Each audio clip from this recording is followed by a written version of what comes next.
The 130-page document initially presented to us as C2, an act respecting certain measures related to the security of the Canada-United States border and other related security measures, was a real 180 from the government.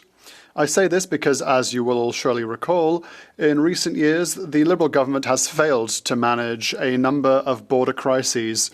In particular, the wave of irregular migration at Roxham Road, the rise of criminal smuggling networks at the borders that exploit migrants and that continue to do so, the establishment of Mexican cartels at the borders, the wave of car thefts at the Port of Montreal, arms trafficking, and so on, Mr. Speaker.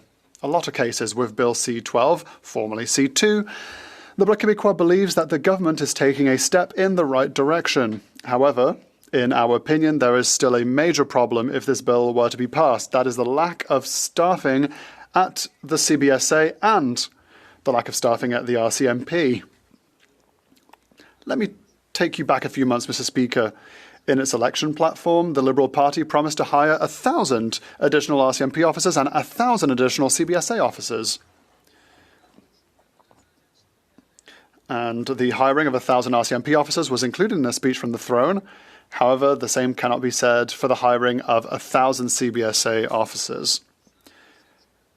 The Customs Officers Union stated that the agency is short 2,000 to 3,000 officers to fulfill its mandate.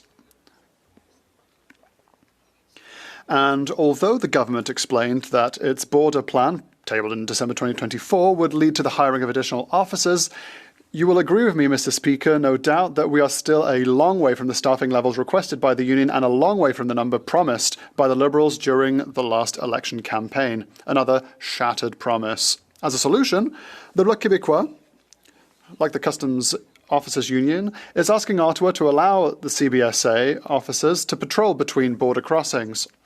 The objective isn't to replace the RCMP, but rather to give federal agencies more depth and flexibility in enforcing the law. This change is not legislative, it's regulatory. It depends, above all, on the federal government's willingness to implement more effective measures to ensure border security whilst responding to the demands of officers already on the job. It's simple, it's effective, and it's a request from the union. But then again, why make things simple when you can make them complicated, as the Liberals would say? The Bloc Québécois has been urging the government to make the necessary changes for some time now.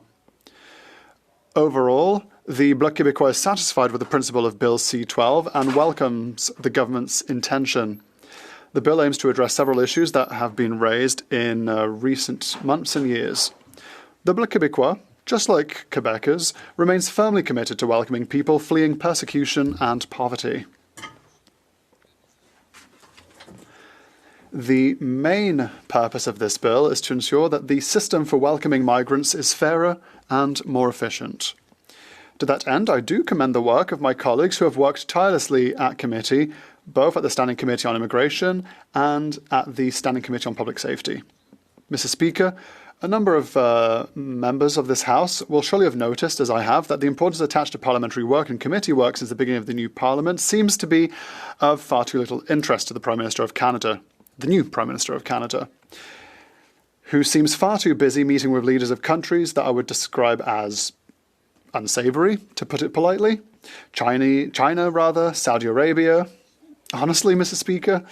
Meanwhile, there are parliamentarians who are working diligently day in, day out in committee to improve bills and to collaborate on reports and recommendations on issues that are often complex and very often poignant, Mr. Speaker. And on this point, in particular, my colleagues, the colleagues with whom I have the honour of serving at the Subcommittee on Human Rights, or my colleagues at the Standing Committee on Immigration and Citizenship, with whom I recently studied Bill C-3 on the lost generation of Canadians, and whose amendments, supported by the majority of members, were defeated once they reached this House.